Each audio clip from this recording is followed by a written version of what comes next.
Hi, Jan. Hi, how are you doing? Doing well. We're just about to go around and welcome everyone.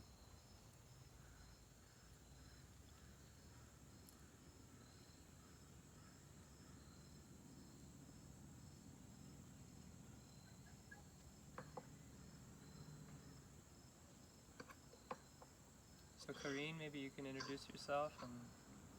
Oh yeah, sure. Hi everyone. Very happy to be with you, and very happy to be with in this introduction session. This open mindfulness training session is going to be my probably 10th or 11th.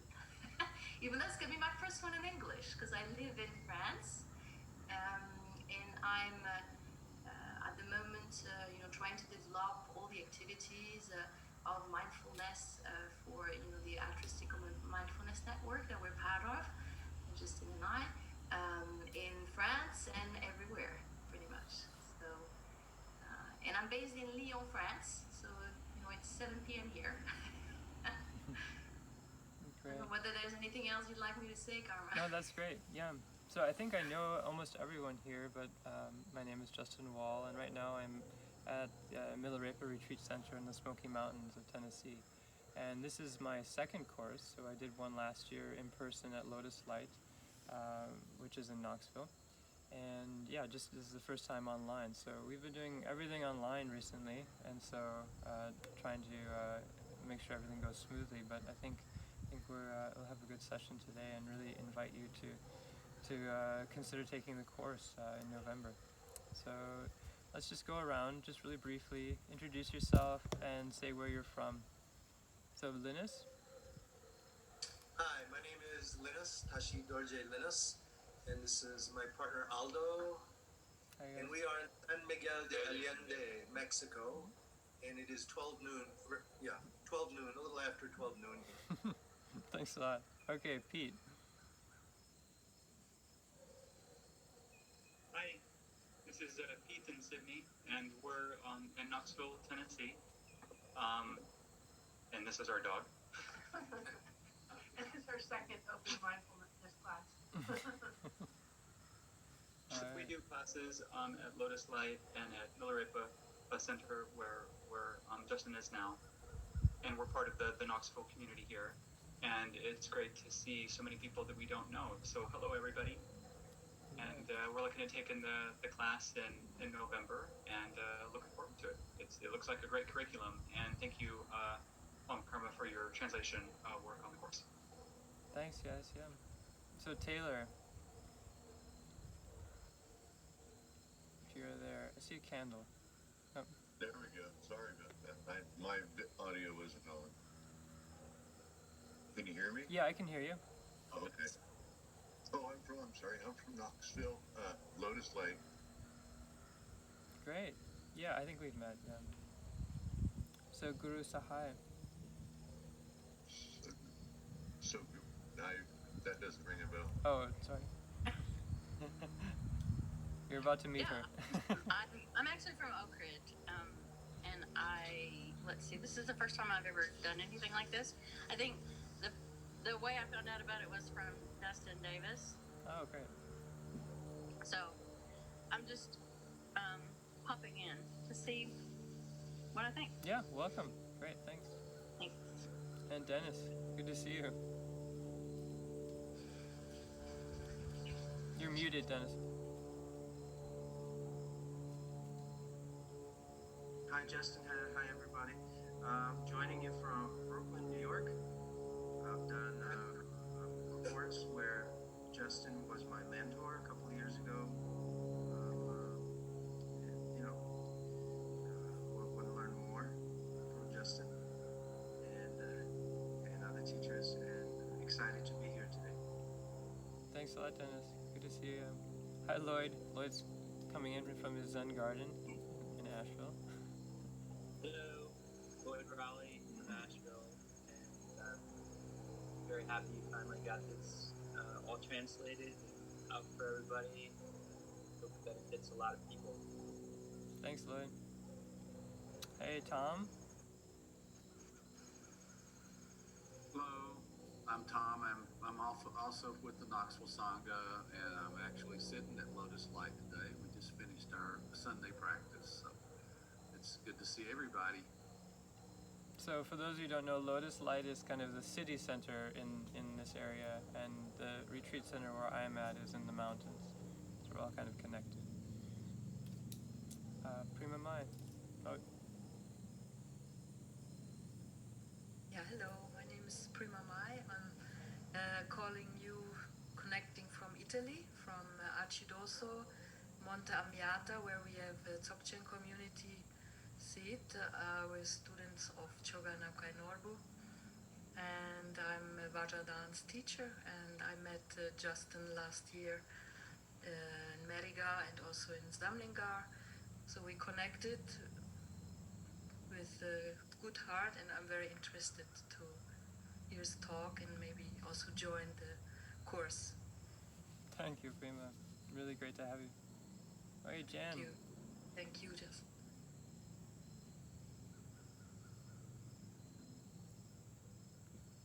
Jan? Oh, me? Yeah.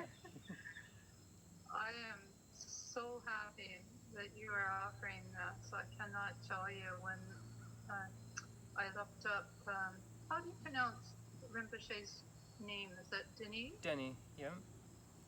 Denny? Mm-hmm. Yeah, I've seen 4 short videos that are online, and I am just really ecstatic about this being offered. I just feel such a heart correspondence with the material. Great. And where are you now?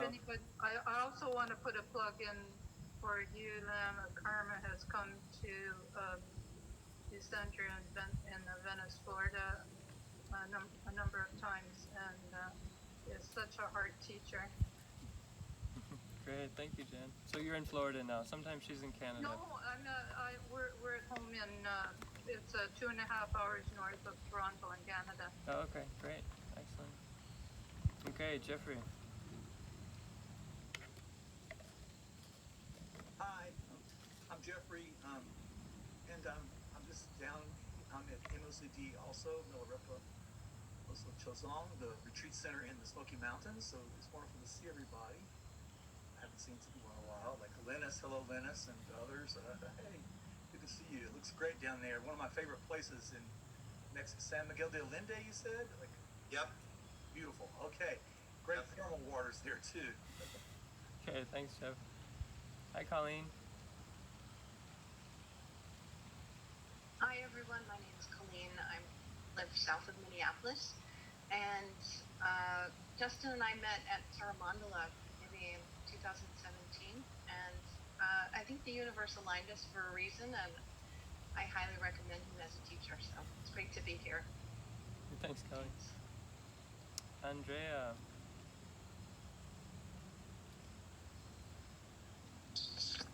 Hey, everybody. Good to see you.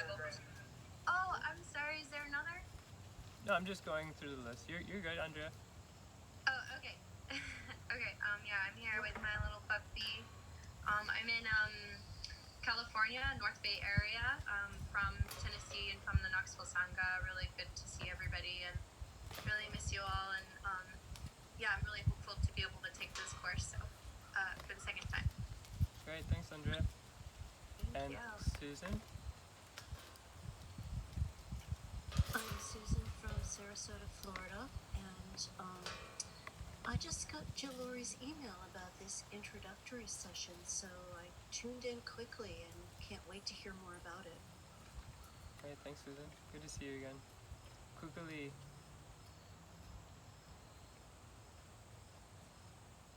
Alright. I go by Andrea now. Okay, Andrea. Sorry. That was confused. Hello, everybody. I'm Andrea, and I live in Knoxville, and it's just great to be part of this, and just trying to be part of the sangha through this online times, and I met Lama Karma many years ago. I've been part of LSLK for many years, and I'm just very happy to be here and see you again. Okay, thank you, Kukuli. Joseph, my dad.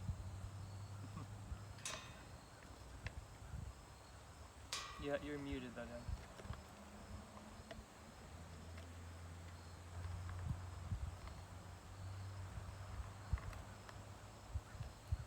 You're still muted. There you go. Hi, yes, I'm Joseph Wall. I'm Justin's father. I'm in Milwaukee. It's a little afternoon, and I'm just interested in getting this introduction and hoping to be able to go through the course. I'm going to go dark because I haven't showered yet and I look terrible. Okay. Going Yeah. dark. Okay, thanks, Dad. So, yeah, everyone, it was just good to take a little bit of time in introductions. Normally we wouldn't spend that much time, but since everyone's coming from so many different places, it's good to have a sense of the community coming together, which is amazing silver lining to the times that we lived in.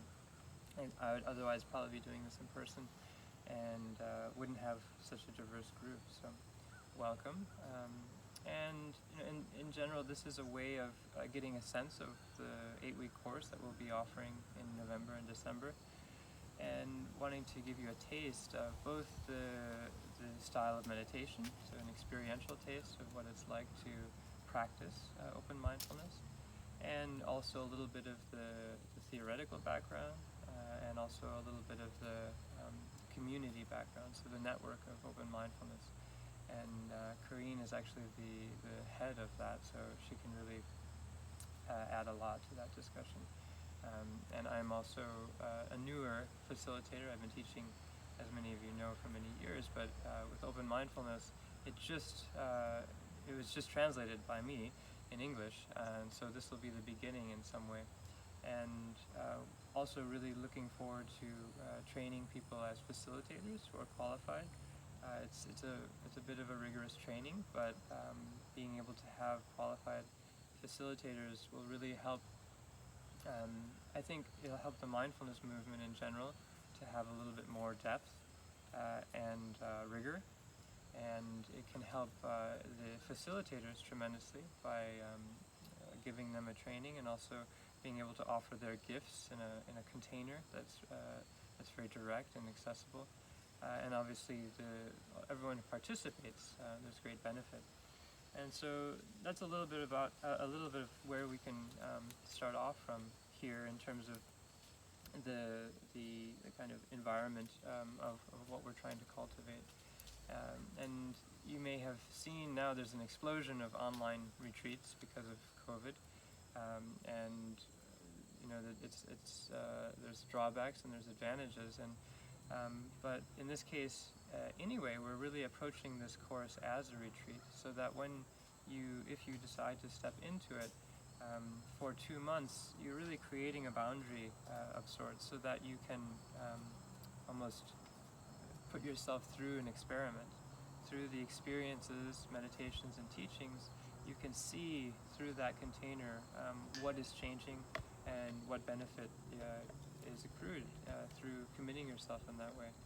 And in setting that intention, we also start to develop a sense of what it's like to make practice a way of life, where mindfulness permeates everything that we do. Everything that we do in our daily activities, mundane or formal practice sessions, our relationships, the way that we relate with others, the way that we interact with and engage and contribute to society, and whether that's waking life or sleeping, there is the capacity we can discover to actually practice and integrate mindfulness into our whole life. And that'll be the sort of end of this whole course, is looking forward to that integration and instructions for that. But as we begin, just giving a sense that we're entering into this process, and that we're really going to be supported by one another and the practices. And one more person coming, Ladrin from upstate New York. But I'll just continue. Anything that you'd like to add, Corrine?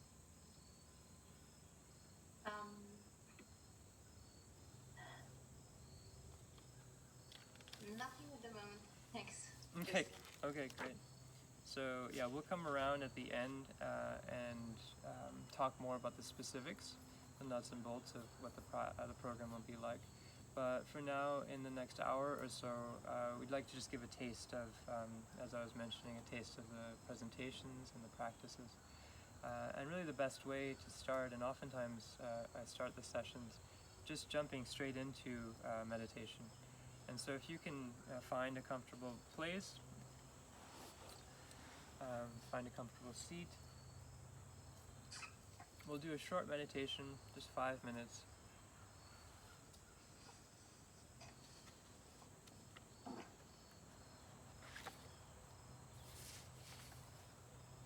Okay, let's begin.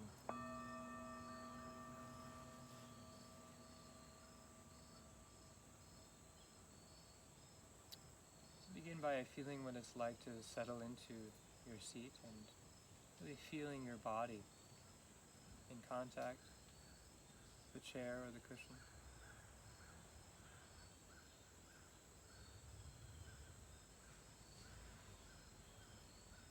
Feeling your breath in your body.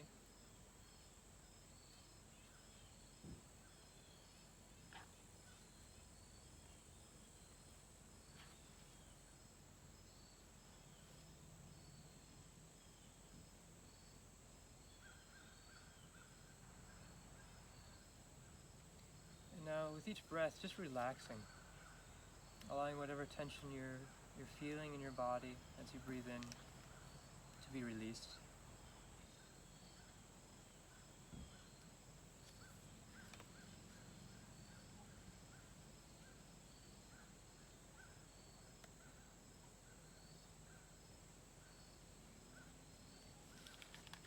And we'll practice opening now. So this is really the hallmark of the approach of open mindfulness. That through this simple seated presence and the moment-to-moment awareness of the sensations of our body and our breath, we start to drop the sense of separation between us and the... You're muted.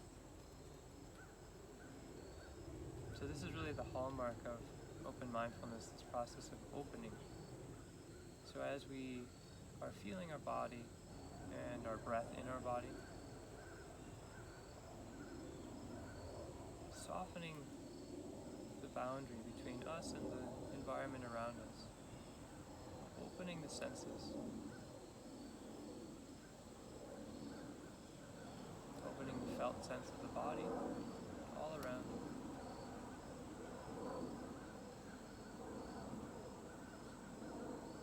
Opening particularly the eyes.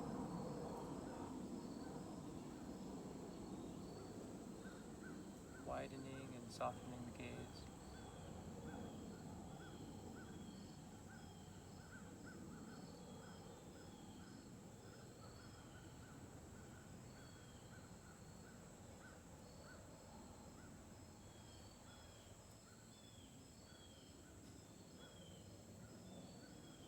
And each time that we find that we become distracted,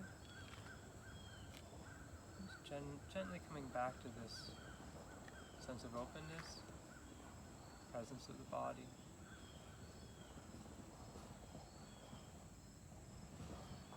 the senses.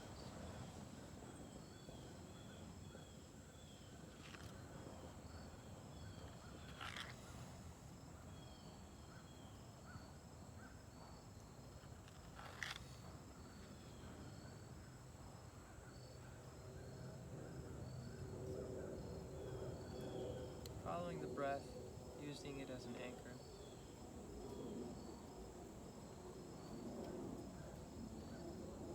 And simply being present.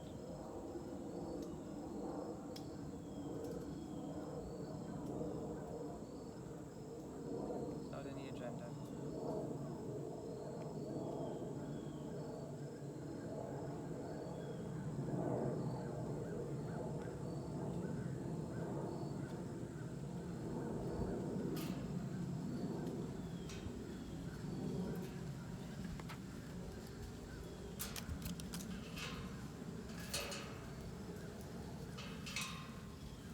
Relaxing through the body, relaxing through the eyes, panoramically.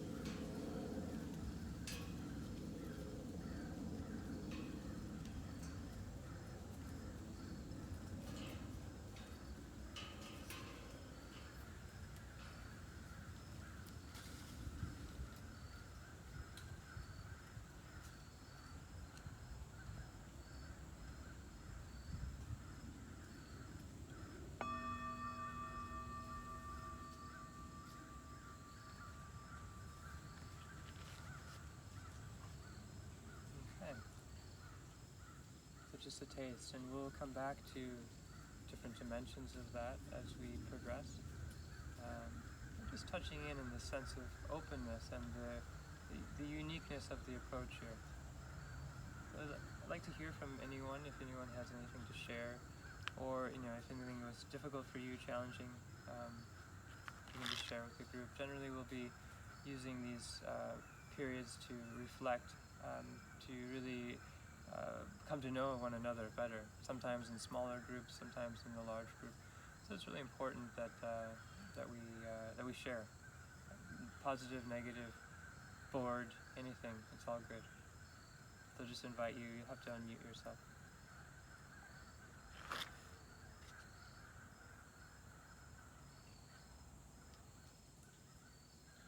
I don't think too many people will jump in at once. So.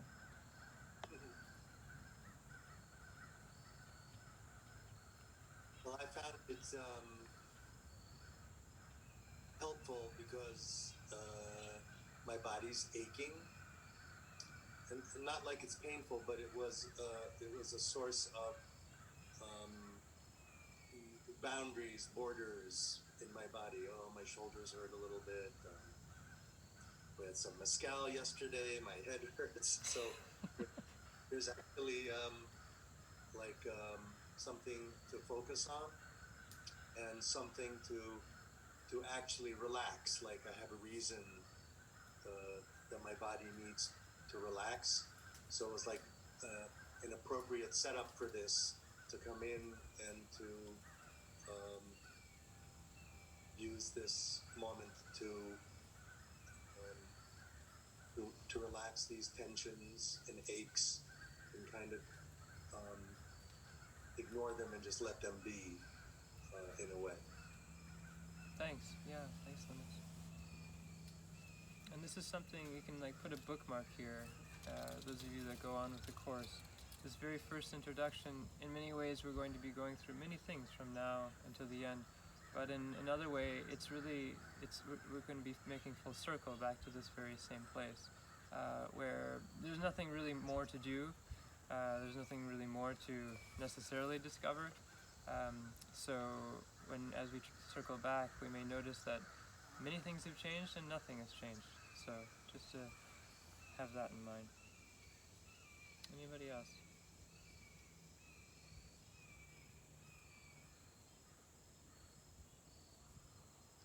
Maybe I can say a couple of words.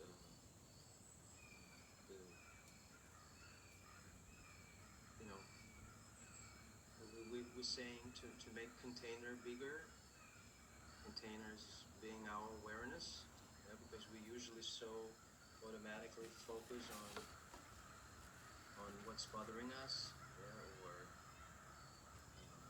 problem that we need to solve, that we forget about everything else. And I think this practice, trains us to keep our awareness open at all times, which is kind of counterintuitive, because if there's a problem, we need to focus on that problem and solve it. But it often happens at the expense of forgetting everything else and getting really riled up and worried and getting cut off from your resources. Great, yeah, thanks. That will be a theme later in the course, the way in which we can maintain openness without sacrificing precision and competence, and really honoring our relative condition without losing the big picture, right? So that's a really important dynamic of the training. Anybody else before we go on?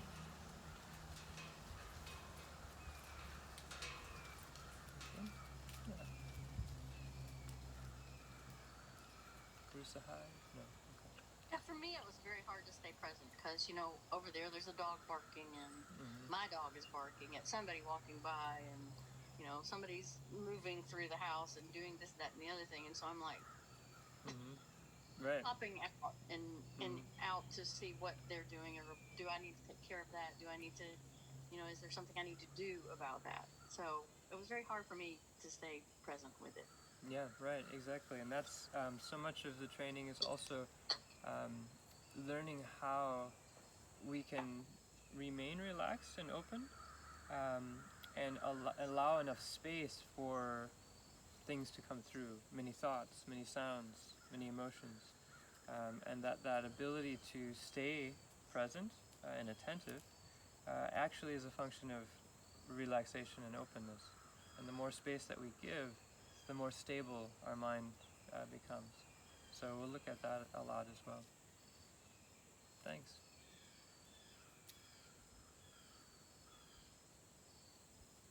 Yeah, so I just want to give, talk for a little while, and then maybe Karine can chime in as well, just to give a sense in terms of the concepts, the theoretical framework and approach that we're looking at with open mindfulness. And as we just did, a lot of it actually comes out through exchange, because it's much more real that way. So when we have a real experience of feeling blocked or feeling open, we can always, in sharing that, we can always use that to elucidate different aspects of the approach and the training. So it's really valuable. But in general, we began by just simply being. We weren't really employing a technique too thoroughly, just feeling our body, opening, relaxing, and being present to the environment, particularly through a kind of panoramic openness, panoramic gaze, panoramic feeling. So it's super simple in a way. And when we think of mindfulness, that simplicity is really crucial, because we can become burdened by a lot of techniques and ideas and so forth. So this grounding ourselves, anchoring ourselves in simple presence to the present moment, instant presence. So whatever is arising moment to moment, the freshness of that, the spontaneity of that, the instantaneity of that, we're right there with it. So that's really the approach, and that's common to many types of mindfulness as well. But here we're also considering that and we'll look at these very shortly experientially, there are different dimensions to that presence. There's a dimension of attention, that we're not distracted. There's a dimension of openness that we've touched on. And there's also a third dimension of the presence of the heart, that openness is permeated by, is moist with the sensitivity of the heart, and the altruistic motivation behind that, and the attunement with others, both the natural environment and with other people, that is implicit within that. So these dimensions of attention, openness, and altruism, or sensitivity, really form the overarching approach of open mindfulness.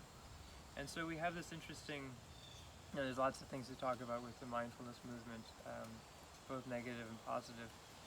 And while I was translating from the French, the interesting thing is in French, they either use the word mindfulness or they use pleine présence, which means full presence or complete presence, which is really, it's a lot better translation of the original. Well, not necessarily translation, it's much more evocative of the meaning of what we're actually trying to discover, I think, to be fully present. And it's a tall order, right? But that full presence in every moment, what does that mean? And what do we come up against when we try to practice in that way? So these three dimensions are crucial for that as well. Full presence means full attention, full attentiveness. Full presence means full openness, not being closed down, not having the blinders on in some way, not being limited by our preconceptions about the way we believe the world to be or ourselves, but actually being open fully and experiencing it directly. So attention, openness, and full presence in terms of the heart resonance. What is it like to be fully present to others? Also a tall order, also very difficult. Intimacy in general. What does that entail, and how do we practice that? So finding open mindfulness in that way, and not stopping at any kind of sort of cul-de-sac along the path, not getting hung up at anything less than full presence. And the really amazing thing about this approach and the lineage, basically, where it's coming from, is that it doesn't have to shy away from the depth, so that we can Massimo, we can meet people where they're at as beginners, as most mindfulness approaches do, but we don't have to stop there, and we can also allow experienced practitioners to practice at their own level as well, because the lineage that this is coming from is a wisdom lineage. It's not something that is limited by any kind of mundane concept of limitation, basically. It's coming from a non-dual tradition, where the understanding is that with full presence and full openness, there is no boundary. There's not necessarily any kind of boundary between ourselves and others, between ourselves and the environment, and that the full presence and openness allows us, like I was saying before, to maintain a concentrated, focused attention. So you only find those teachings and the confluence of all of those in an authentic wisdom lineage. And that's something that's really precious here, that really sets this approach apart from most mindfulness practices or schools that I've found. So just some interesting things to note. While at the same time, even though it's coming from unapologetically a Buddhist lineage and not trying to hide that fact, which is also a problem, this kind of stealth Buddhism approach. It's unapologetically rooted in Buddhist practice and theory, but at the same time is using language and methods that are not limited to any kind of traditional approach, and beyond that are open to people coming from pretty much any approach.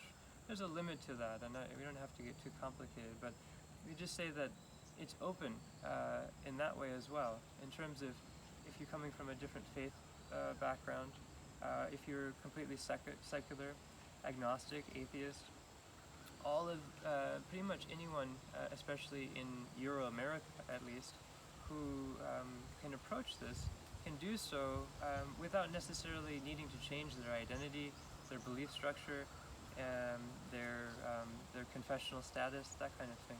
So it's very open in that way. And we'll talk at some point about the issues about secular. What does it mean to be secular? And how does that mean something different than sacred, if it does at all? But what we can find here, just right off the bat, is that it is secular in terms of being open to people from diverse origins, but it's also very much interested in the sacred and in going deeper into what that might mean for us, each individually in our own way. Right? So I think that's enough talking for now. Anything you'd like to add, Karine? Thank you, Justin. Just to add that what we're talking about is something totally natural. It's our natural state. What we're trying to do is basically discover and coming back to this natural state of ours. And we all experience that. We walk in the nature, and then suddenly we see a flower or a bird, and we just stop. We're just there, And we are in front of a very beautiful sunset, and suddenly we just stop. There's not eye watching anything or something being watched by my eye. It's just the experience, just being there, and this is what we're talking about, and that's why this is universal. It doesn't belong to any tradition or any culture. because it's there to, you know, experience for anyone, for you, for I, for any one of us. And we've experienced it on a very short, brief period of time. And the protocol that we are with Justin going to help you discover will help us, you know, basically come back to this, come back to our nature, come back to our natural state. Great, thanks. So let's move into the practices a little bit more, but before we do, any questions or anything anyone likes to add or respond to?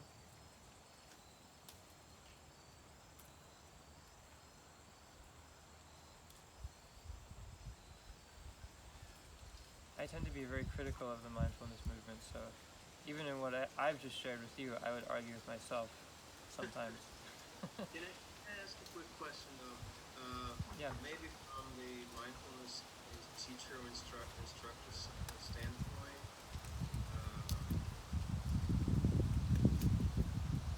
sometimes it's pretty hard to explain what mindfulness is and what the quality of awareness that we're looking for, you know, because we're so much on automatic pilot. So, you know, I have some yoga training, and some yoga teachers say, like, some yoga teachers even don't fully understand the quality of attention that mindfulness is, you know. So, like, you know, I practice pranayama, or I practice meditation on mantra, you know, so everybody understands focus and concentration and attention, but quality of mindfulness, which is more subtle, and I hope you know you agree with me. This is kind of this notion of more subtle awareness. It's kind of elusive, and it gets lost on not only yoga teachers, but you know, I've been teaching introductory mindfulness course, and I see in my students how some of them somehow, I don't know why or how they get it, but then some of them still think of mindfulness as a concentration training. So how can we make it, you know, more explicative or explain better what we're hinting at, or it only comes through their own experience? Yeah, I think both. In the end, it can only come through their experience, but we can sort of prime it in certain ways for sure, and at least give a theoretical, you know, an authentic and balanced full picture, right? And these three dimensions that I mentioned before can be really helpful as a starting point. Where yes, it is attention, but openness. Openness is one of these words like infinity. You can't. If you think you've gotten your mind around it, you've missed it already, right? So it's a really, it's a potent type of rubric, you might say. How open, and finding ways, constantly finding ways, both as a facilitator, pointing out, noticing, feeling where there is partiality, where there is a closing down in the practitioner, and encouraging them to notice that and open it in different ways is really important. And so much of that depends on the depth of our own practice as well, of course. And then the third dimension of altruistic presence, so the openness of the heart. Oftentimes, you know, the reason why people want to reduce mindfulness to attention is that opening the heart is a difficult and painful thing to do. And so, and as a facilitator, trying to encourage that is a very delicate thing to do. So, if we say from the beginning, though, this is what it entails, all three of these together, and we're modeling that, and we're offering that kind of presence that is both open and also receptive to criticism and being more opened by others and through our own experience, and also modeling and offering the openness of our heart, then that will be transmitted. And if people are having hang-ups or obstacles, that can help them tremendously. So, you know, a few things we can do. But yeah, a lot of that we'll be talking about. Great. Anyone else? I was just reading yesterday like on Dzogchen and Mahamudra.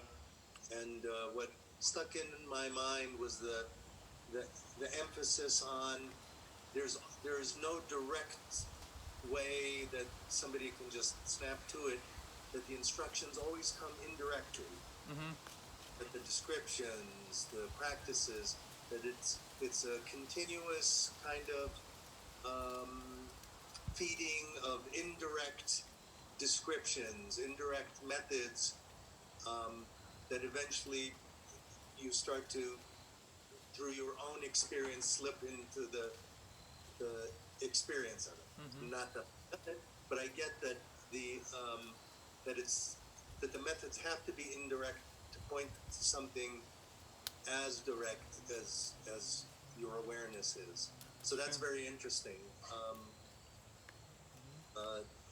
That we have to approach it through an indirect manner. Mm-hmm. Yeah, a lot of it is that our ego's defenses are very invested in, defending itself, right? And so direct approaches generally hit that armor, and so flying under the radar, so to speak, is generally flying under our own radar is generally the way we progress. But it should be mentioned that there are individuals who have reached such a complete stage of mastery and integration that they can directly point out where and how we're stuck, and point through it in a way that allows us to experience that liberation, just for a moment, but that in itself is extremely valuable. So just that we have that on our radar, that is possible. But generally, for sure, we need to fly under our own radar, and coax ourselves to open in various ways, right? But thanks, yeah.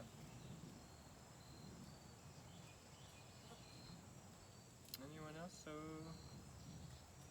should we jump in? So next, maybe Karine will lead us. So we'll be now exploring these 3 dimensions experientially, and first I'll let Karine lead the first one. Okay, you hear me fine? Yep. Can I speak to this? Mm-hmm. Yes. Can I ask everyone to mute themselves so we don't have all, the noises from everyone else's environment? Thank you. And I'd like you to sit comfortably. You find a spot where you are, in a nice environment, and we'll discover that first, dimension of open mindfulness.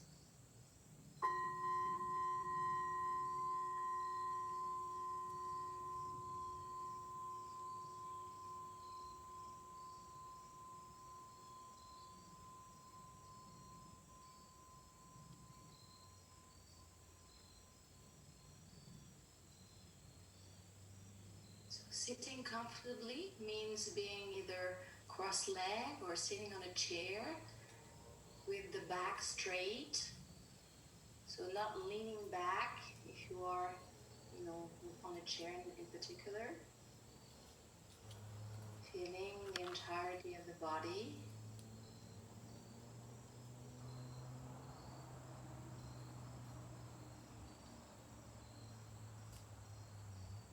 Immersing ourselves in the sensation,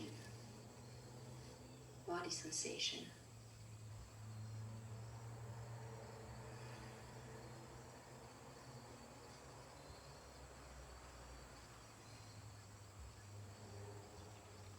Without rejecting anything, can feel tensions as well as maybe the comforts, different zones of our bodies.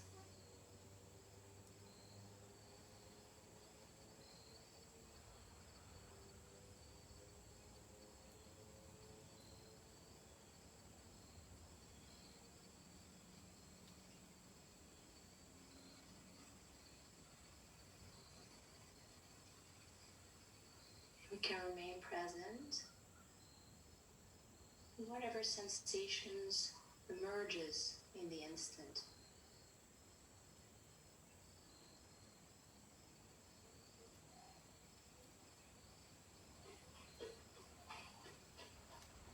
can relax with the sensation.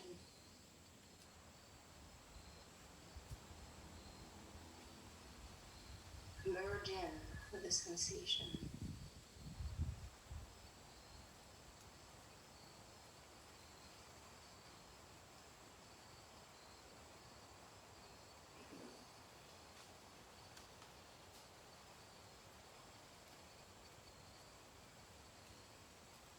Coming back to the sensation every time we're distracted. In a gentle way.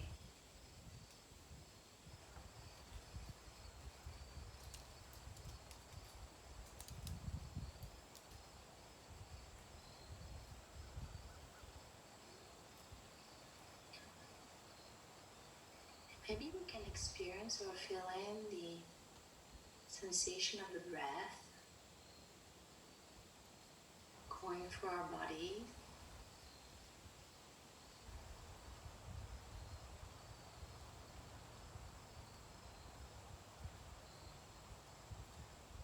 Especially the air entering the nostrils and going out.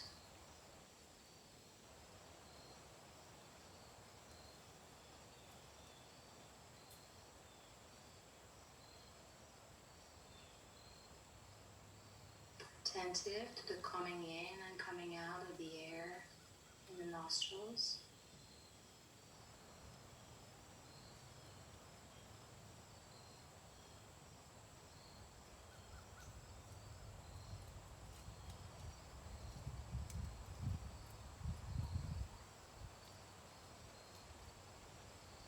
Maybe we can discover that if we close our eyes, we're better able to sense body sensation and the sensation of the breath. We can also experience, like we did before, we can leave our gaze open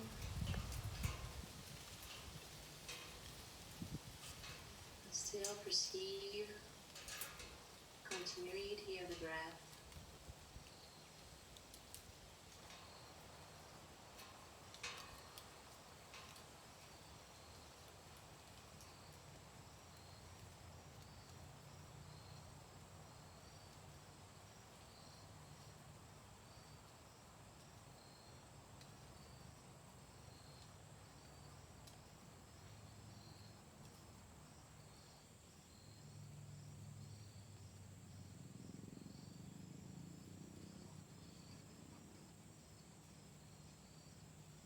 Coming back to that continuity, every time we're caught on by a thought, by another sensation, just coming back gently to the feeling of the air coming in and out.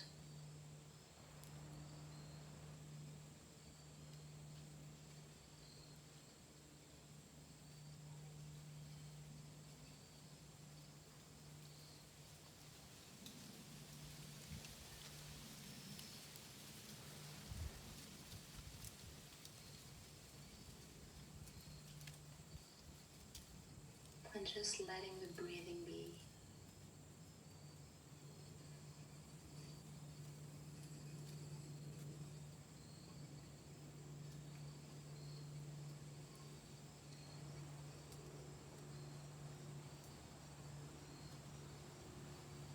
Simply, naturally.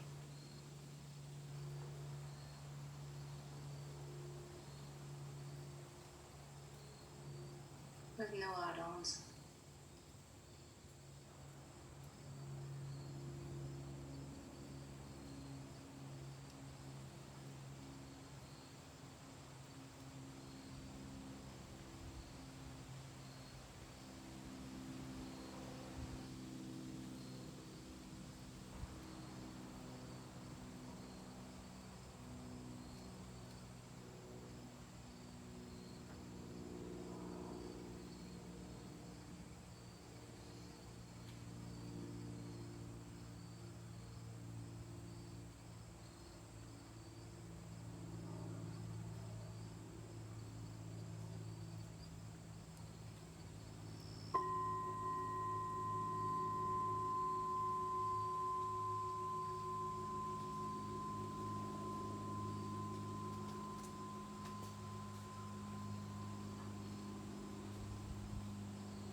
anything you'd like to share about this second experience, about this attentive presence?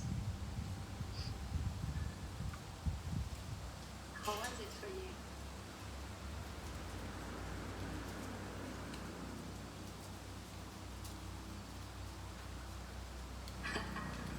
Thank you.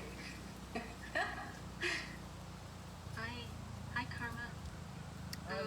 I'm coming kind of from a traditional setting, but I began Buddhist practice with meditation, and I want to get back to meditation.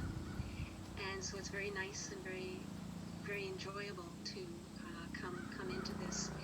I have a particular issue now where I now have arthritis in a hip, and so I cannot sit cross-legged, which I used to do. I used to be able to sit full lotus posture.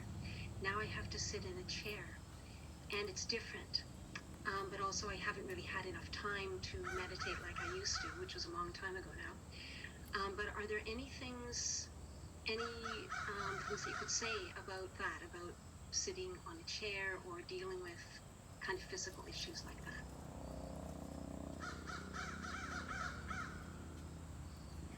Well, just to say that. Oh, sorry. You want to answer? Go ahead. I'll mute myself again. Okay. Did you want to respond, Corinne? Sorry? Did you want to respond? Oh, yeah, and maybe you can add on then? Sure. Yeah. Just to say that, you can very well meditate on a chair, it's, of course, if you've been used to, sitting cross-legged, there's part of you that probably still, is used to it and still maybe desires to be sitting cross-legs. I recently had knee problems. I wasn't able to sit, cross-legged as I used to. I had to put, things under my knee and so on. I could see how there's a part of me that was struggling with that. So for some time, I had to sit on the chair. And of course, at the beginning, it's difficult because you have this part going on. And then as you get used to sitting on a chair, you discover that, you can very well experience this natural state, on the chair as well. Because since it's a natural state, it doesn't depend on the way you're sitting, The most important is if you're sitting on a chair, as I was saying earlier, not to lean backwards and to try to just keep your back straight, and as well to have your feet set on the ground. This is very important. These are the two most important things. And then just relax with it. Just keep practicing, and you'll get used to it. And of course, the physical pain is also, a challenge when it comes to practice. My experience is also a very, very precious support in a way, because you can actually discover that by, practicing and letting go, it can change the way you actually experience your pain. And of course, it doesn't come, right away, but, after a little while, it might ease up a little bit, and since the pain is there, there's nothing else we can do about it, right? And instead of just, struggling and trying to hide or put it aside, just go with it, plunge with it. Fortunately, I don't have pain when I sit. It's just I cannot sit cross-legged because of the arthritis, but when I sit in a chair, there's no pain. So I don't have that thing to work with. Yeah. And Ladrin, I will be doing a number of physical exercises as well, and what you'll find is that, and they can all be done in a chair or most of them. And what you'll find is that when you actually move your body in that position to settle more deeply into the seated chair position, it becomes less of an issue, basically. So it's kind of trying to find your route in your seat in the chair. It's just a lot of it can be helped by moving a little bit, actually. So we'll do that. Okay, thank you. Anyone else? So so that was the first dimension of attentive presence, and try it as we go through, and I will do 2 more meditations, and try as we go to maintain the continuity of that attention as we go from a formal practice session into the break and then back into another practice session. There'll be a continuity there, and part of it is just being present and staying attentive, and part of it is also what we'll explore now is this aspect of openness, that we can maintain a continuity of openness whether we're speaking or listening or sitting and so forth. So just to keep that in mind as we go through. So let's begin again.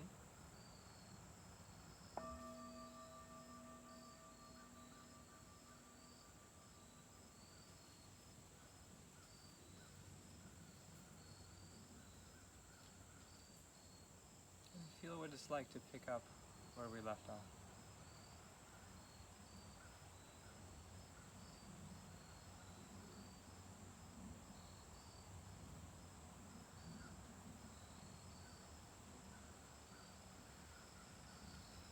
So much of the path is this process of returning and coming home again and again.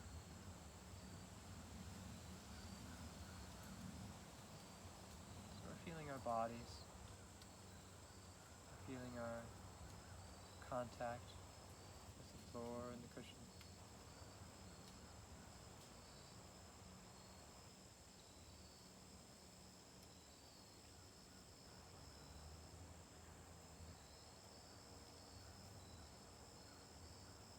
As we breathe, notice where and how your body is holding on.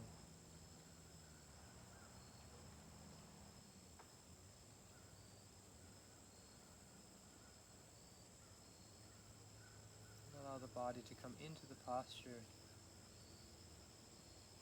by noticing how it's constricted or tense and releasing that, giving permission and kindness to the body to settle.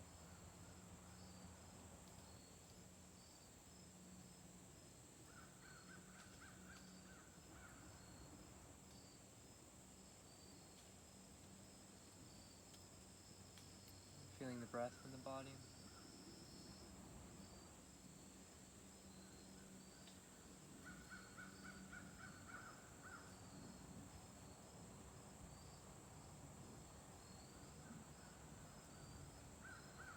And starting to soften the boundary of the body.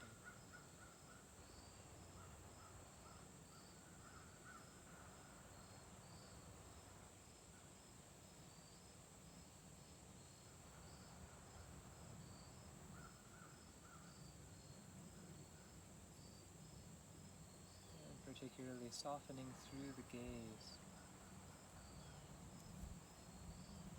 The eyes open.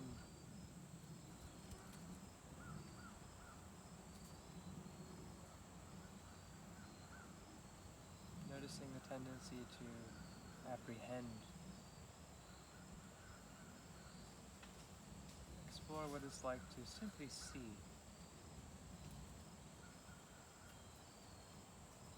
The spacious ease.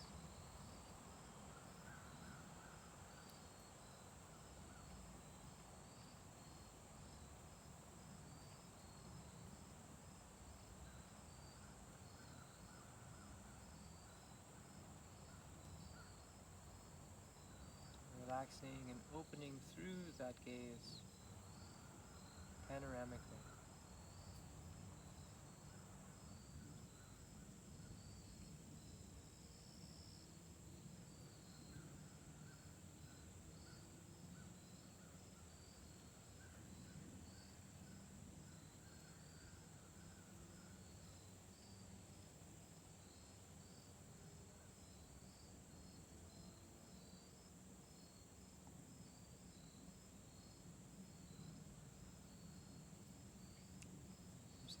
So there's something that is taught in the Tibetan awareness tradition of Mahamudra called the Langcheng Tawa, or the eyes of the elephant, the gaze of the elephant. The elephant has eyes on either side of its head. We can get a sense of that. Let's bring our hands up basically back to the level of the ears and extending them out. And gazing ahead, straight ahead, in a relaxed way. Move your palms, slowly rotate the palms. And you can notice that in the peripheral field of your vision. And then drop your hands and maintain that openness. The eyes of an elephant. The panoramic gaze.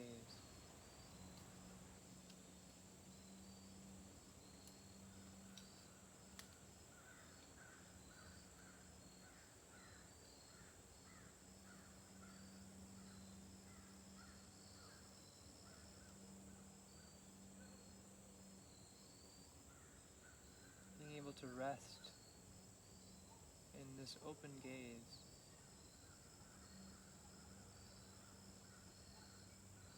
It depends on, again and again, releasing any kind of fixation.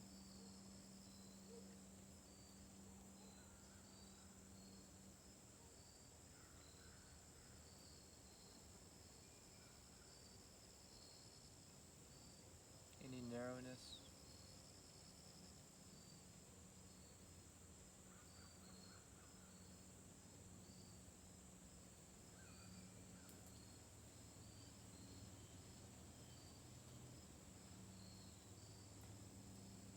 Sensing this habit of apprehension, locking down on an object.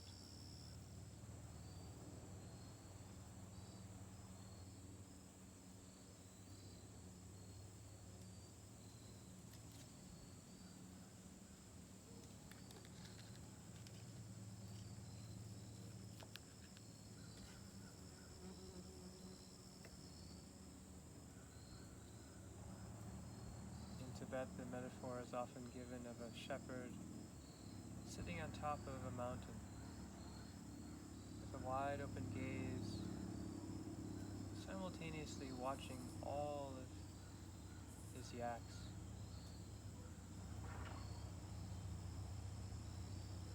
But in a gentle, relaxed, open way.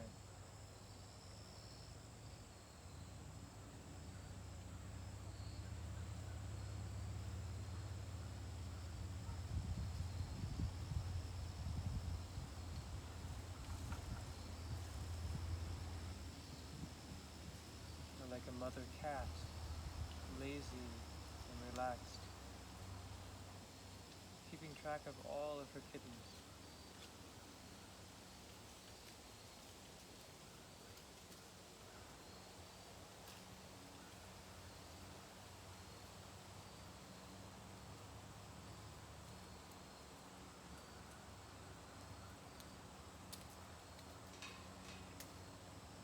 Like an old man or woman, a grandfather, watching children at play in a huge playground.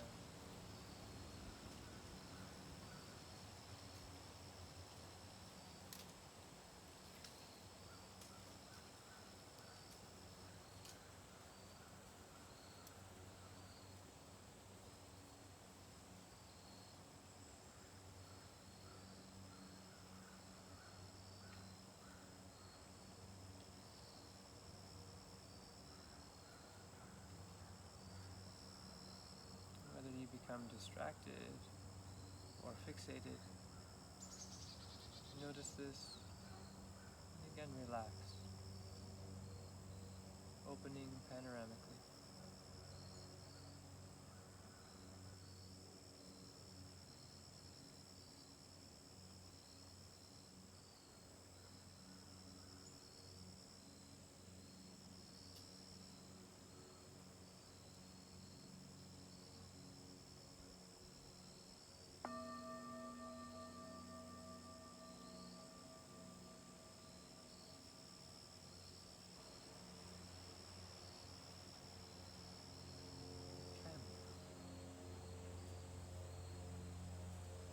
So this is not an easy method or non-method, and so you shouldn't feel like since you had so many thoughts and so much was going on that you couldn't do it, right? On one hand, a lot depends on our developing a capacity for attention and really calming down, calming the nervous system, relaxing it. And a lot depends on familiarity. But the practice itself is just doing it and failing again and again and again. So, no worries, right? But we'll get into that whole spectrum as we go forward. So anyone have anything to contribute or ask about?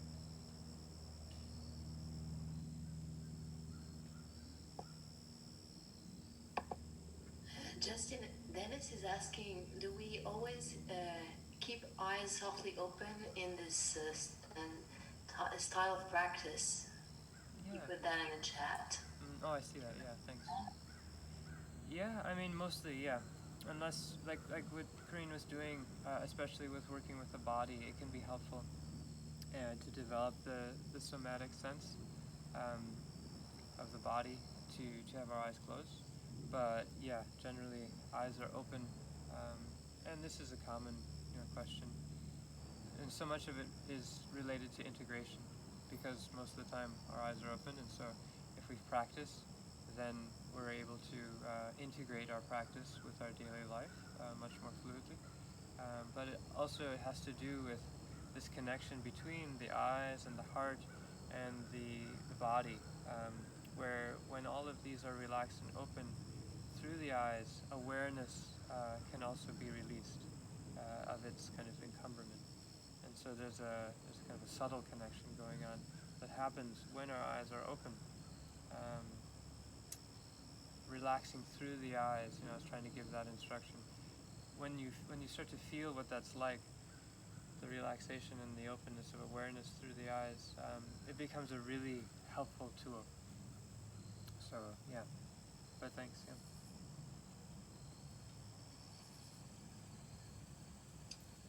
I like to add something.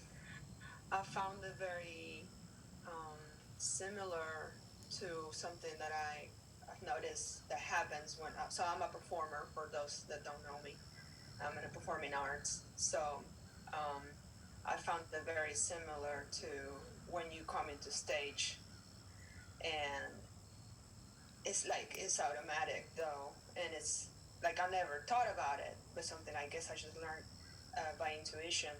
But it's the same thing in a way, you just, it's that peripheral aspect, the open aspect that you were mentioning is very helpful to connect. It's like, I guess what I'm trying to do when that happens is connect, and it's a way to prepare to then offer what I have to offer, and try to do it fully. But I just noticed that, and I'm like, oh. So it's, yeah. Yeah, that's cool. And maybe noticing that when in the middle of singing or playing guitar, you're doing something very, very, demanding a lot of technical skill and presence, but then you'll kind of come in and out of that panoramic vision. You'll be doing something and then be regarding yourself, and then you'll remember, and there'll be that line that you're constantly moving between, and it's never, you're always going, you're always moving, and so that's really helpful. Yeah, thanks for sharing. I remembered that I was reading that the brain chemicals that are released when your eyes are open are completely different from the brain chemicals released when your eyes are closed. So I don't know exactly what the difference is, but I know that they're completely different. And then I thought, wow, and then the Buddhists gaze sometimes with the eyes half closed. So then I'm thinking it's a completely different set of chemicals that occur probably when that occurs. So I just found that to be interesting, and to add that to the person who asked about keeping your eyes open or closed. Great, thanks, yeah. I had a comment/question. Can you hear me? Yep. Okay. So right now now in my life, I'm training a puppy and I'm training a toddler about boundaries. And so it's a lot of repetition and a lot of, well, with the puppy anyway, I'm doing a lot of treats, but definitely saying like yes while doing something that is like good behavior or something that I want to encourage. I noticed just now, whenever I was in the meditation and I could feel this part in my hip release, it was like I wanted to purr, like not like an overly excited yes, but like this like yes, almost like you were talking about cats, but I like wanted to purr like yes, and it did actually assist and more opening. So I mean, I know that before I never really tried to like throw in things like that because I didn't want to like establish like trying to like pull in something that's like not yet in my experiential field, but also like a therapist would to like encourage safety. The purring, you mean? Yeah, like but it was like an internal like yes, Yeah. you know, like that is openness. Mm-hmm. But it helped me realize that's openness, and to like establish more safety with that. Yeah, and yeah, so I mean, for sure. Yeah, just like establish like. Yeah, we need to. Maybe is that. Yeah, that's great. I mean, yeah, everybody's on a different side of it, right? Some people are like, if you ever seen people doing kriyas in in the yogic tradition, it'll be really wild and expressive and dramatic, right? And then if you go to like a Goenka, which you've done a lot of, Goenka Vipassana retreat, everyone's just like, and like holding on and like trying not to do anything but what they're supposed to do, which is very painful. And you know, so there's like the spectrum, right? And it's so important to have, first of all, a sense of humor about that, and also giving ourselves permission to move and feel and talk and be as is natural, while noticing, you know, tendencies for indulgence or, you know, kind of self-infatuation kind of thing. So it's fine, you know, we are all on that spectrum, and generally, especially if we're in the West, I would say, in terms of our bodies, I think it's good to get into our bodies more and express in that way. So yeah. Thank you. Anybody else? I would love to just say that I like the idea of the grandfather just kind of seeing all the children playing. It's not really like a parent where you have to look at each child and make sure you're kind of governing.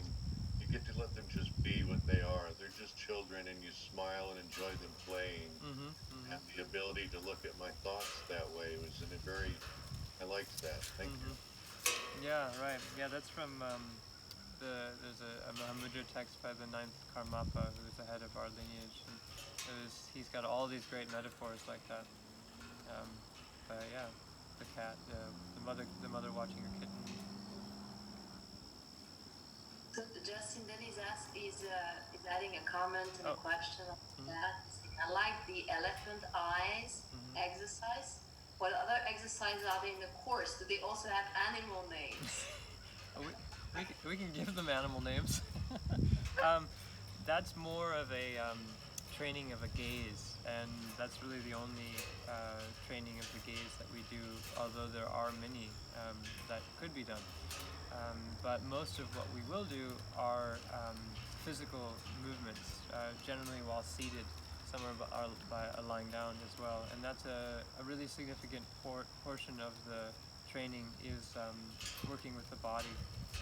And I can't think of any right now that have animal names, but in the different yogic traditions that I've practiced in, there's a lot. There's a lot of animals going on. Justin? Yeah, hi Jen.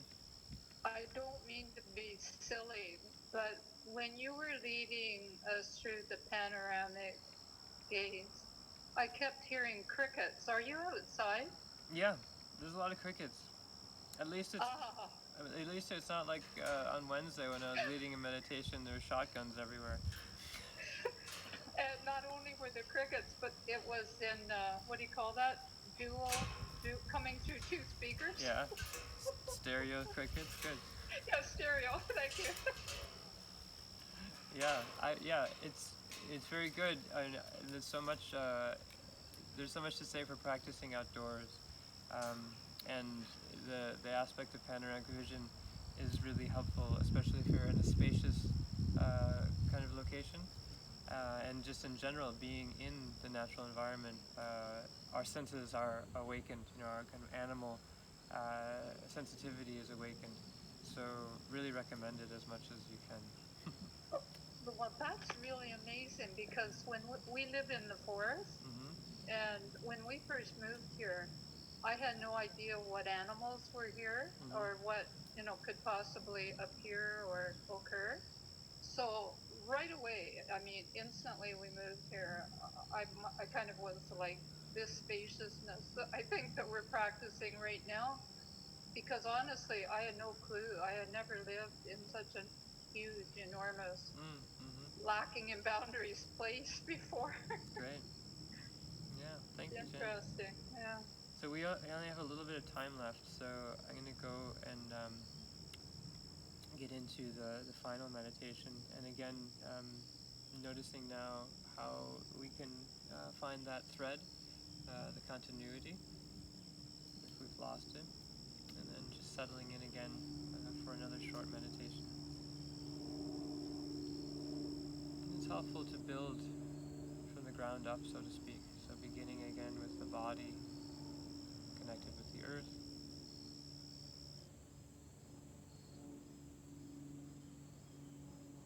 Finding the breath in the body.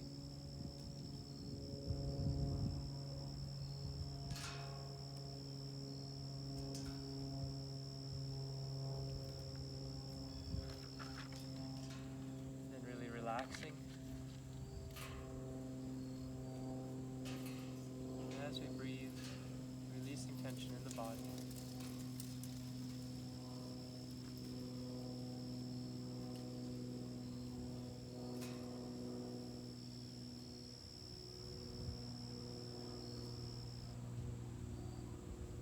Softening the boundary.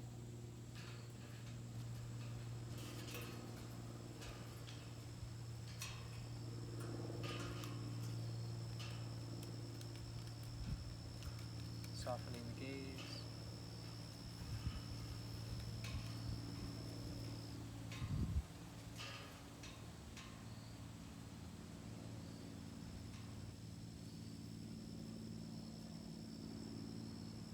Opening in panoramic vision.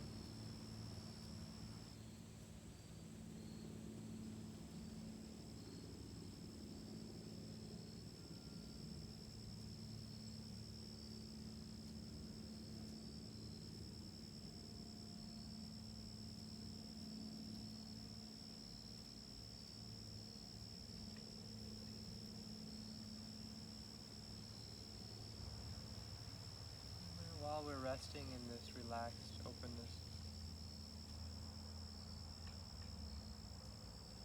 notice the sense of receptivity.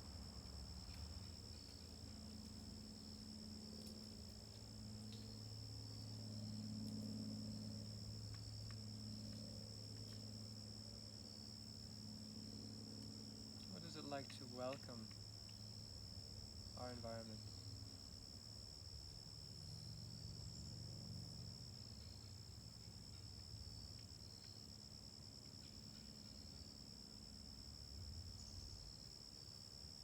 Both our outer environment, what's arising in the five senses,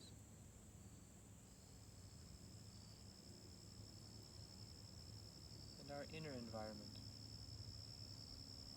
what's arising in the mind, thoughts and emotions.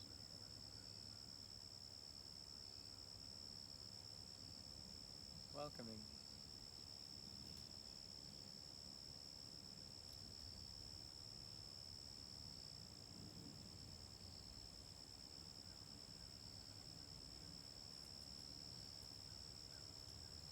As we give ourselves this gift of presence,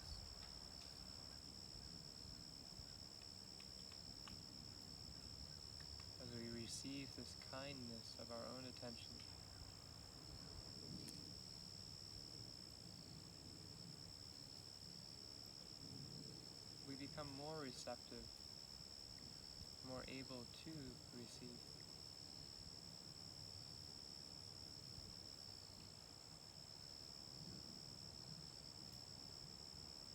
And the heart is touched.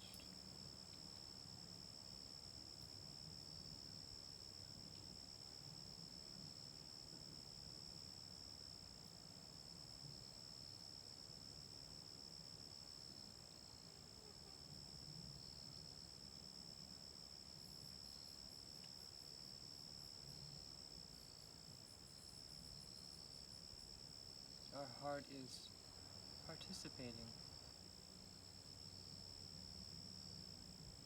It's the world around us.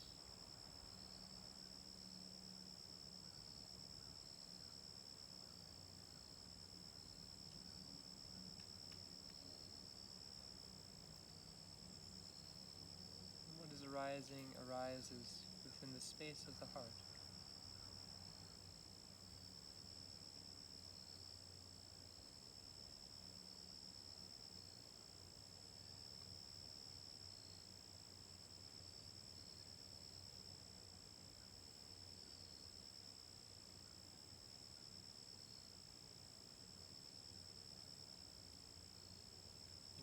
So there's a natural sense of care, both for what's happening in our mind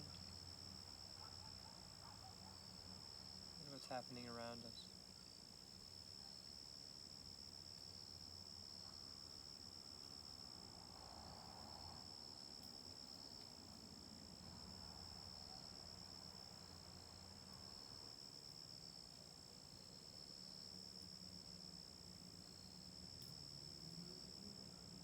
So attentive presence that is open.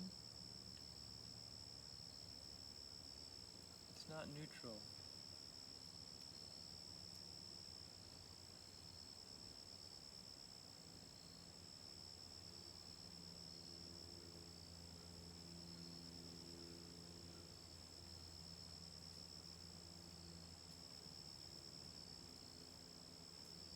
Every moment we feel the participation of our heart.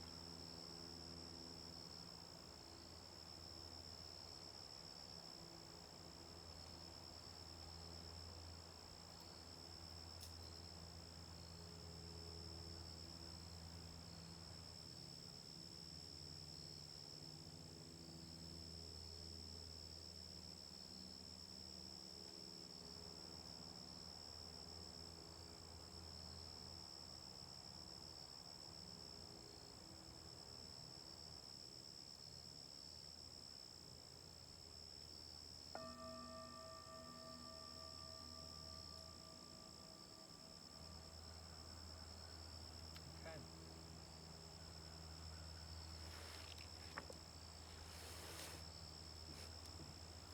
So we have 1 minute. So just staying with this sensitivity and the continuity of that now. What is it like to remain present and undistracted, remain open, but also remaining sensitive?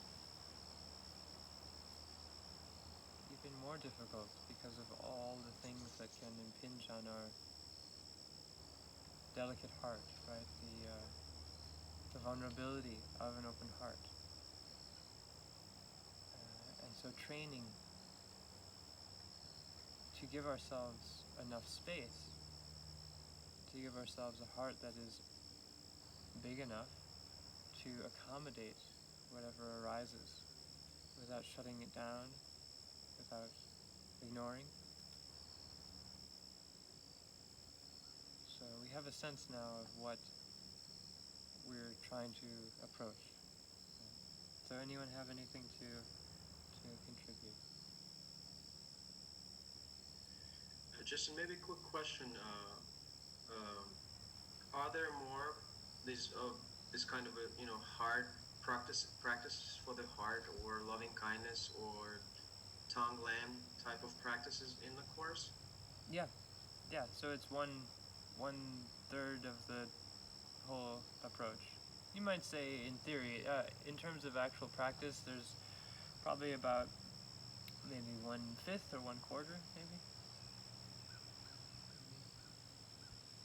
But yeah, there's a lot. It's important, and it's more of, as you progress, it's a way of folding everything together in an integrated way. So it's kind of the fruition, you might say.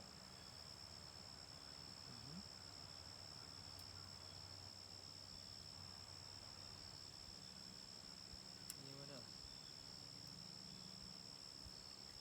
Does it make sense to? Can you see how openness and open-heartedness relate?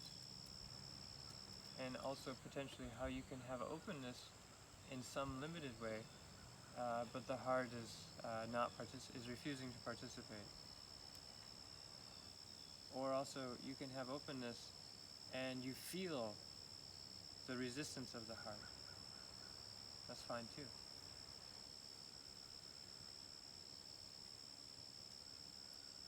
But having these different dimensions in our environment, that we know that they're all there and to be worked with, can be really helpful.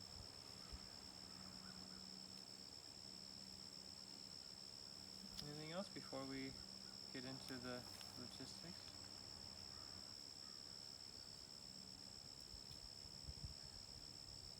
Good. So Karine, maybe you can talk a little bit about the network and the approach, and we can go back and forth a little bit, very briefly, about the course itself and how we approach it. Thank you, Justin. Before that, I just wanted to add that the way the protocol has been set up is really going, the first couple of weeks we're going to basically discover and practice with, the attentive presence, first to the body and then the breath. And as we move on into the third and fourth week, we're going to, practice more the openness, and then openness first to the environment, and then just, relax openness, maybe with less support, less a fourth week. And as we move on, we're going to discover the altruistic, or the kind and empathetic presence, which is, week 5 and 6, first towards ourselves, but then of course towards also the others, so that we are able to relate, because the idea is not only to discover this on our cushions, on our chair, but to be able to integrate this into our daily lives. So a lot of the practices will be also very helpful so that we're able to relate maybe in a different way with, whoever, with our partners, with the people we live with, or we encounter during our daily lives. There's a whole session about, communication and relationships, and how, with those practice, we can certainly open up the art, or at least loosen up a little bit the resistance we might have. The last 2 sessions are actually very geared towards integration. How do we integrate all of this into our daily lives? How do we make this, a part of our life, at every moment?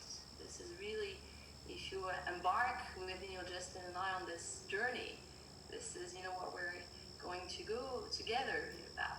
It's about how do we make this happen in our lives, and how do we integrate it in our daily lives and in life in general, and there's towards the end of the protocol, one particular practice, which is actually an integrative practice, combines everything, all different steps into one practice that we can do every day.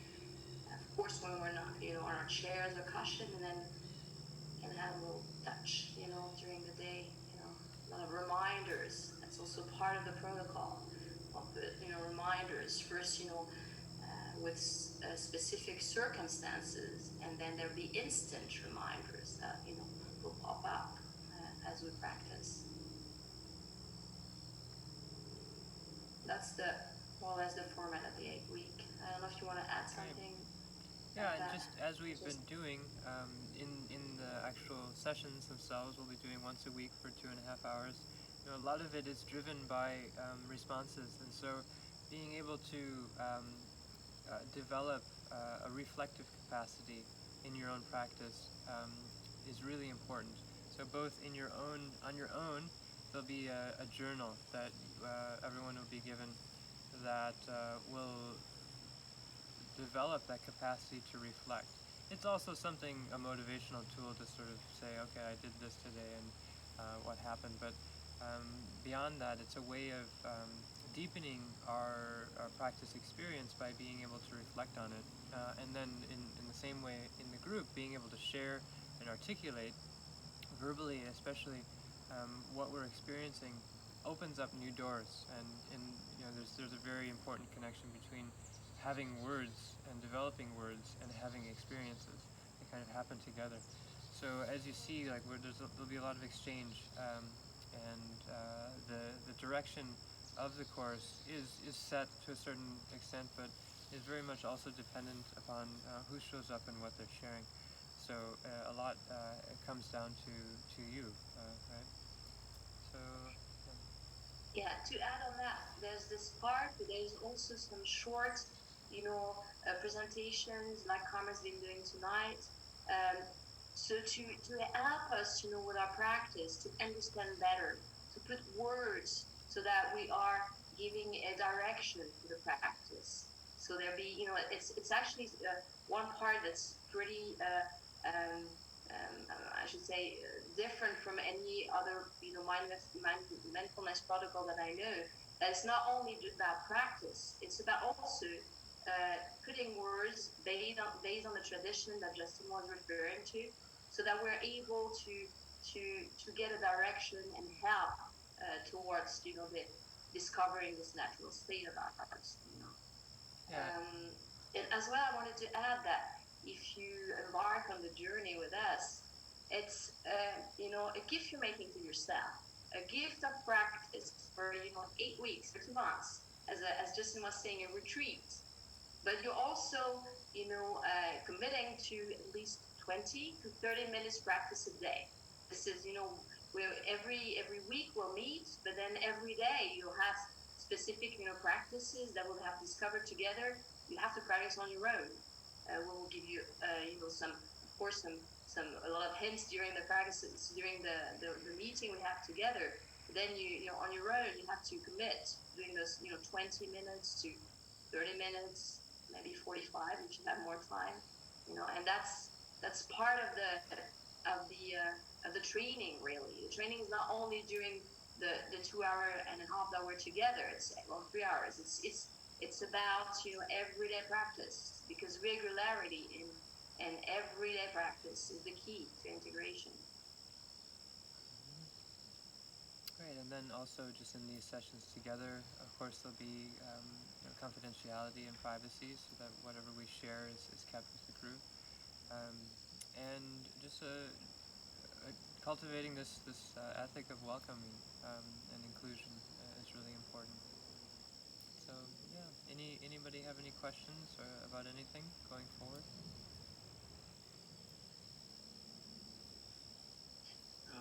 Would this course be beneficial for someone who never practiced mindfulness or meditation?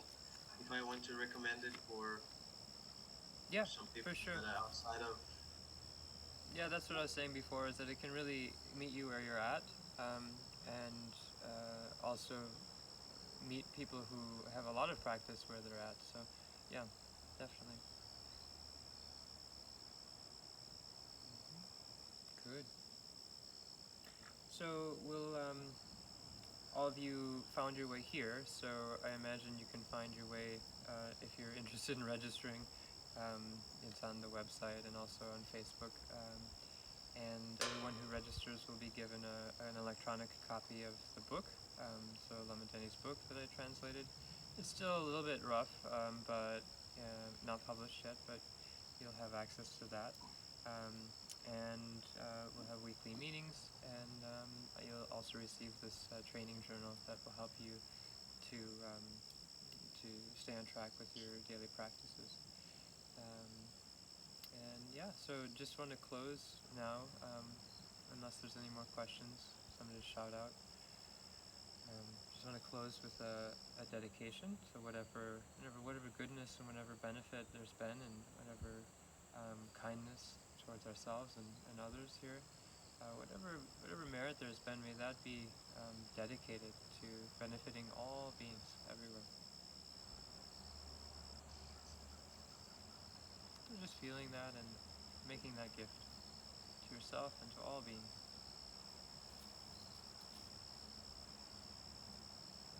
Okay. Thank you, everyone. Sorry we went over time, but... Thank you, everyone. Thank you, Justin. Thank you. Thank you so much. Hey, Massimo. Nice to see you. Thank you. Thank you. Bye. Hi, Jeff. Thank you. Thank you. Bye, Tom. Thank you. Thank you. Thank you, Karma. Bye, everybody. Thanks. See you, Lloyd. Bye bye. Bye. Bye. Thanks.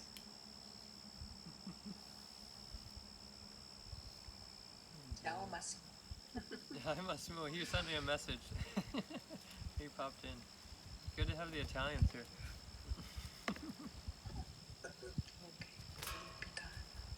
And actually, Massimo, he's not here anymore. Oh, he is. So you can get all of this in Italian. It's all been translated also, if that's more helpful. There's an Italian training starting early November as well with Anna. If you're ever interested to do it in Italian, I can give you the contact. Thank you very much, but it's fine in English. Okay, Thank you. great. Yeah. Okay. Is anything being done in Spanish? Yes, it's also done in Spanish. We can get you that too. Has it been translated, Karine? I know that someone was working on the translation of the book. Yeah, but I would say it's not as advanced as the English and Italian so far. Yeah. So you probably would have to wait a little bit if you wanted to do it in Spanish. Yeah. But some of the materials might be available, like the book or something. A little bit of the book. Yeah, I don't think it's as advanced from what I know. Alright, great. Good, okay. Alright, I'll see you guys. See you. Thank you. Maybe we'll talk a little later today. Sure, yeah. I'll be with my daughter, but if you can hang with the 2-year-old, that'd be great. Absolutely. Okay. All right. Thank you, Prima. Such an honor to have you here, Prima. I'll see you later. Yeah, thank